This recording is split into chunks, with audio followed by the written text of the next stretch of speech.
سوال پوچھا ہے اپنے رشتہ داروں اور مرحومین کے لیے قرآن پڑھ کر ثواب پہنچانے کا صحیح طریقہ کیا ہے اور کیا یہ شرعی طور پر جائز ہے کہ نہیں؟ دیکھیے، شریعت کے قانون کے مطابق تمام انسانوں کے لیے ضروری ہے کہ وہ اس دنیا میں رہ کر رب چاہے زندگی بسر کریں، قرآن و حدیث کے مطابق اپنی پوری زندگی بسر کریں تاکہ قیامت کے دن نیکیوں کا پلڑا بھاری ہو اور جنت کا پروانہ مل سکے۔ اس کے باوجود بھی کسی انسان کے لیے مناسب نہیں ہے کہ وہ اس خوش فہمی میں مبتلا رہے کہ فلاں عمل میری نجات کے لیے کافی ہے،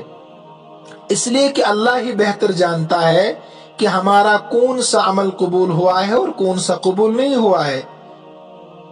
لیکن اپنے ہر عمل کے بارے میں اللہ رب العزت سے قبولیت کی امید رکھنی چاہیے۔ اب ایک انسان جب دنیا سے رخصت ہو جاتا ہے، مر جاتا ہے، تو اس کے بعد اس کو دو طرح کے اعمال کا ثواب ملتا رہتا ہے۔ ایک عمل تو ایسا ہے کہ جو اس نے بذات خود کیا ہے اور وہ دائمی ہے، ان اعمال کا ثواب اس کو پہنچتا رہتا ہے۔ جسے مسلم شریف کی روایت ہے، جب ایک انسان مر جاتا ہے تو اس کا عمل بند ہو جاتا ہے، مگر تین عملوں کا ثواب اس کو مرنے کے بعد بھی ملتا رہتا ہے۔ نمبر 1، صدقہ جاریہ، یعنی ایسا صدقہ جس سے زندہ لوگ نفع حاصل کرتے رہتے ہیں، مثلا نہر کھدوا دی، کہیں مسجد بنوا دی، کوئی ادارہ دینی قائم کرا دیا، یا رفاع عام کے لیے سڑک بنا دی، اس کا ثواب مرنے کے بعد بھی اس کو پہنچتا رہے گا۔ دوسرا ایسا علم، یعنی دوسرا عمل ایسا علم جس سے لوگ فائدہ اٹھاتے رہتے ہیں، کوئی کتاب لکھ دی ہے، لوگوں کو پڑھایا ہے، وہ آگے پڑھا رہے ہیں، قرآن و حدیث کی تعلیم دے رہے ہیں، اس کا ثواب بھی اس کو پہنچتا رہے گا مرنے کے بعد۔ تیسرا عمل،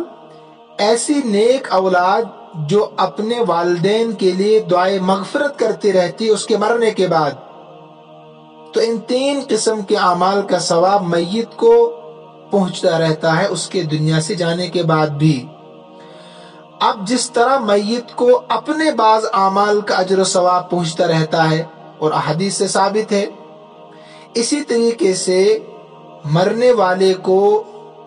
دوسروں کے اعمال کا ثواب بھی پہنچتا ہے، یعنی اس کے رشتہ داروں نے اس کے لیے نفلی کوئی عمل کیا، قرآن کریم کی تلاوت کی، نفلی نماز پڑھی، صدقہ و خیرات اس کے لیے کیا، تو اس کا ثواب اس کو پہنچے گا مرنے کے بعد بھی، حالانکہ یہ اس کا ذاتی عمل نہیں ہے، نہ اس نے اس کے لیے وصیت کی ہے، بلکہ اس کے دوست و احباب، عزیز و اقارب، ماں باپ اس کے لیے خود کرتے ہیں۔ 2 رکعت نفل نماز پڑھ کر اس کا ثواب اپنے مرحومین کو پہنچاتا ہے، کوئی قرآن کریم کی تلاوت کر اس کا ثواب مرحومین کو پہنچانا چاہتا ہے، کسی غریب، یتیم، مسکین کی مدد کر کے اس کا ثواب ان کو پہنچانا چاہتا ہے، تو ان اعمال کا ثواب بھی مرحومین کو پہنچتا ہے۔ حضرت انس رضی اللہ تعالی عنہ حضور صلی اللہ علیہ وسلم سے دریافت کرتے ہیں کہ میرے ماں باپ آپ پر قربان ہو جائیں یا رسول اللہ صلی اللہ علیہ وسلم، ہم اپنے مردوں کے لیے دعا کرتے ہیں، ان کے لیے صدقہ و خیرات کرتے ہیں، ان کی طرف سے حج کرتے ہیں، کیا ان تمام اعمال کا ثواب ان مردوں تک پہنچتا ہے؟ تو آپ صلی اللہ علیہ وسلم نے فرمایا ان کو ثواب پہنچتا ہے، اور وہ اس سے خوش ہوتے ہیں جیسے تم میں سے کوئی شخص خوش ہوتا ہے جب اس سے کھجور کا ایک طبق ہدیہ کیا جاتا ہے، یا کھجور کا ایک ٹوکرا اگر ہدیہ کیا جائے تو تم خوش ہوتے ہو، اسی طریقے سے مردے بھی خوش ہوتے ہیں جب ان کو ثواب پہنچایا جاتا ہے، ان کے لیے ایصال ثواب کیا جاتا ہے۔ ایک اور حدیث میں ہے، جس شخص نے اپنے والدین یا دونوں میں سے ایک کی قبر کی زیارت کی اور قبر کے پاس سورہ یاسین کی تلاوت کی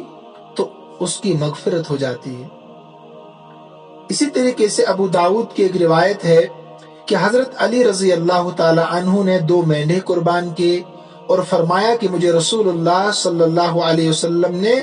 اپنی طرف سے قربانی کی وصیت فرمائی تھی، یعنی حضور صلی اللہ علیہ وسلم کی طرف سے، اور میں کرتا رہوں گا آپ صلی اللہ علیہ وسلم کی طرف سے۔ حضرت ابن عمر رضی اللہ تعالی عنہما حضور صلی اللہ علیہ وسلم کی طرف سے عمرہ کرتے تھے، اور حضرت ابو ہریرہ رضی اللہ تعالی عنہ نے ایک جماعت کو یعنی چند صحابہ کو اپنی طرف سے نوافل پڑھنے کا حکم فرمایا تھا، جبکہ حضرت ابو ہریرہ رضی اللہ تعالیٰ عنہ زندہ تھے۔ ایک بات اور معلوم ہو گئی کہ میت اور زندہ شخص دونوں کے لیے دعا و استغفار، صدقہ و خیرات، تلاوت قرآن کریم یا کوئی بھی نفل عبادت کر کے اس کا ثواب پہنچانا جائز ہے۔ مردوں کو بھی اور زندوں کو بھی اس کا ثواب پہنچتا ہے۔ اس لیے اگر کسی انسان نے اللہ کی توفیق اور ہمت کے مطابق دنیا میں رہ کر نیک اعمال کے، حضور صلی اللہ علیہ وسلم کی لائی ہوئی شریعت کے مطابق زندگی بسر کی اور اب اس دنیا سے رخصت ہو گیا، تو اب اس کے گھر والوں، رشتہ داروں، دوست و احباب، عزیز و اقارب کے لیے مستحب ہے، کوئی ضروری نہیں ہے، واجب نہیں ہے، فرض نہیں ہے، بلکہ مستحب ہے کہ حسب استطاعت اپنے مرحومین کے لیے ایصال ثواب اور دعائے مغفرت کا اہتمام کریں۔ یاد رکھیں، زندوں کا مردوں کے حق میں دعائے خیر، ایصال ثواب کرنا خود ان کے حق میں بھی ثواب کا ذریعہ بنتا ہے، ان کو بھی ثواب پہنچتا ہے، اور مردوں کے حق میں بھی مغفرت اور درجات کی بلندی کا سبب بنتا ہے۔ ایصال ثواب کا سب سے بہتر طریقہ اور دائمی طریقہ یہ ہے کہ مرحوم کی طرف سے کوئی ایسا نیک کام کیا جائے جس سے لوگ مسلسل فائدہ اٹھاتے رہیں۔ مثلا آپ نے کوئی مسجد بنوا دی اپنے مرحومین کے نام پر، کوئی دینی ادارہ قائم کرا دیا، کوئی سڑک بنا دی رفاع عام کے لیے، لوگوں کے چلنے پھرنے کے لیے، کوئی نہر کھدوا دی، تو اس کا ثواب مسلسل مرحومین کو پہنچتا رہے گا۔ یا زمین وقف کر دی آپ نے، بخاری شریف میں روایت موجود ہے۔ اور یاد رکھیں، ایصال ثواب کے لیے ضروری نہیں ہے کہ جسے ایصال ثواب کیا جا رہا ہے وہ وفات پا چکا ہو، مر چکا ہو، بلکہ زندوں کو بھی ایصال ثواب کیا جا سکتا ہے۔ لہذا معلوم ہوا کہ انسان انفرادی طور پر جو بھی نیک عمل کرتا ہے، مثلا نفلی نماز، نفلی روزے، تسبیحات، تلاوت، نفلی حج، نفلی عمرہ یا طواف کرتا ہے، ان سب میں صرف یہ نیت کر لے کہ اس کا ثواب ہمارے مرحومین کو بھی پہنچے، انشاءاللہ ان کو بھی پہنچ جائے گا، بس یہی ایصال ثواب ہے۔ اور اس میں سے وہ ثواب جو اس کو ملنا ہے، پڑھنے والے کو، اس کو بھی ملے گا، اور جن دوسروں کی مرحومین کی اس نے نیت کی ہے ان کو بھی انشاءاللہ اس کا ثواب ملے گا۔ لیکن یاد رکھیں، ایصال ثواب کا فائدہ مرحومین کو، مرنے والوں کو صرف اسی صورت میں ملے گا جب کہ ان کا ایمان اور عقیدہ درست ہو۔ ایمان اور عقیدہ درست ہونے کی شرط میں ہی ایصال ثواب پہنچے گا۔ اگر ایمان اور عقیدہ ہی غلط ہے تو ایصال ثواب کا کوئی فائدہ نہیں، یہاں تک کہ اپنے اعمال کا بھی اس کو کوئی فائدہ نہیں ہوگا، اس لیے کہ اعمال کا دار و مدار تو نیتوں پر ہے، اور جب اس کی نیت ہی، عقیدہ ہی درست نہیں ہے تو کسی بھی عمل کا ثواب نہ دوسروں کا اور نہ اپنے عمل کا ثواب اس کو ملے گا۔ تو عقیدہ اور ایمان درست ہونا چاہیے، پہلی شرط یہ ہے۔ اور ایصال ثواب اس طرح کریں جس طرح سلف صالحین، اولیاء کرام کیا کرتے تھے، کسی خاص دن کو متعین کر کے اور کسی خاص طریقے پر ایصال ثواب کرنا، انہیں 3 دن انتظار کرنا، چوتھے دن پھر ایصال ثواب کرنا، 39 دن انتظار کر کے 40 دن کرنا، یا 1 سال انتظار کر کے پھر ایصال ثواب کرنا جیسا کہ آج مروجہ ہے، یہ بالکل درست نہیں ہے۔ بلکہ فوراً مرتے ہی، ایک انسان کے مرتے ہی غریبوں مسکینوں کی خفیہ مدد کرے، اور جو کچھ توفیق ہو مرتے ہی فوراً انسان قرآن کریم کی تلاوت کر کے میت کو ثواب پہنچائے۔ یاد رکھیں، جیسے ہی انسان مرتا ہے یہ وقت مردے کی مدد کے لیے سب سے مناسب ہے، مرتے ہی قرآن کریم کی تلاوت کر کے اس کا ثواب پہنچائے، اس لیے کہ انسان کی سانسیں رکتے ہی اس کی اخروی زندگی کے معاملات، قبر کے معاملات جاری ہوتے ہیں۔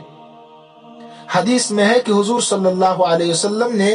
حضرت سعد بن معاذ رضی اللہ تعالی عنہ کو دفن کر کے کچھ تسبیحات پڑھی وہاں۔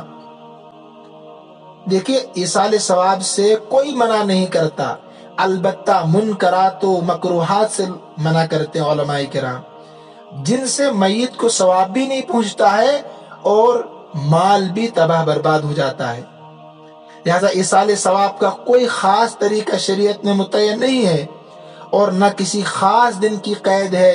نہ کسی خاص ذکر کی پابندی ہے، نہ پورے قرآن کریم کو ختم کرنا ضروری ہے۔ لوگ جلدی جلدی میں پتہ نہیں کیا کیا پڑھتے ہیں، بلکہ مختصر قرآن کا حصہ پڑھیں، اچھی طریقے سے پڑھیں، تجوید کے ساتھ پڑھیں، معنی اور تشریح تفسیر کو سمجھتے ہوئے پڑھیں، اس کا ثواب پہنچائیں۔ اور نہ کھانے پینے کا انتظام کرنا ضروری ہے، بلکہ بلا تعین جو نفل عبادات چاہے بدنی ہو چاہے مالی ہو بسہولت انسان سے ہو سکے، اس کا ثواب میت کو پہنچایا جا سکتا ہے، اور انشاءاللہ اس کا ثواب میت کو پہنچتا بھی ہے۔ اللہ رب العزت ہم سب کو مرحومین کے لیے شرعی حدود میں ایصال ثواب کرتے رہنے کی توفیق عطا فرمائے۔ السلام علیکم ورحمۃ اللہ وبرکاتہ۔